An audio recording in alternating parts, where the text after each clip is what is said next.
Hi everyone, welcome to my YouTube channel.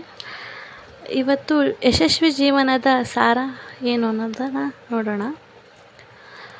ಒಂದು ದಿನ 9 ಸಂಖ್ಯೆ ಇದೆಯಲ್ಲ, ಅದು ಸಂಖ್ಯೆ 8 ಹೊಡೆಯಿತು.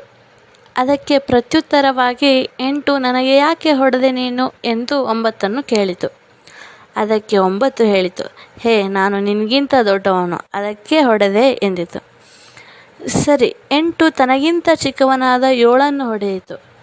ಅದಕ್ಕೆ ಪ್ರತ್ಯುತ್ತರವಾಗಿ 7 ನನ್ನನ್ನು ಯಾಕೆ ಹೊಡೆದೆ ನೀನು ಎಂದು 8 ಕೇಳಿತು. 8 ಕೂಡ ನಾನು ನಿನಗಿಂತ ದೊಡ್ಡವನು, ಒಂದು ಪೆಟ್ಟು ಕೊಟ್ಟರೆ ಏನಾಯಿತು ಎಂದಿತು. ಇದೇ ರೀತಿಯಾಗಿ 7 6 ಹೊಡೆಯಿತು. ನಾನೇನು ಕಡಿಮೆ ಎಂದು 6 5 ಹೊಡೆಯಿತು. ನಂತರ 5 4 4 3 3 2 ಹೊಡೆದವು. ಇನ್ನು ಉಳಿದಿರುವುದು 1 0ಗೆ ಹೊಡೆಯಬೇಕು. ಆದರೆ ಅದು ಹಾಗೆ ಮಾಡಲಿಲ್ಲ. 1 ಸ್ವಲ್ಪ ಯೋಚನೆ ಮಾಡಿ 0ಯನ್ನು ಸ್ನೇಹ ಪ್ರೀತಿಯಿಂದ ಕರೆದು ತನ್ನ ಪಕ್ಕದಲ್ಲಿ ಕೂರಿಸಿಕೊಂಡು ಎಲ್ಲರಿಗಿಂತ 10 ದೊಡ್ಡದಾಯಿತು. ಒಬ್ಬರನ್ನೊಬ್ಬರು ಹೊಡೆಯುವುದರಿಂದ ಯಾರೂ ದೊಡ್ಡವರಾಗುವುದಿಲ್ಲ. ಜೀವನದಲ್ಲಿ ನಾವು ಸ್ನೇಹ, ಪ್ರೀತಿ, ವಿಶ್ವಾಸದಿಂದ ಜನರನ್ನು ಸಂಪಾದಿಸಬೇಕು. ನಿಜವಾಗಿಯೂ ಅವರೇ ದೊಡ್ಡವರೆನಿಸುವರು.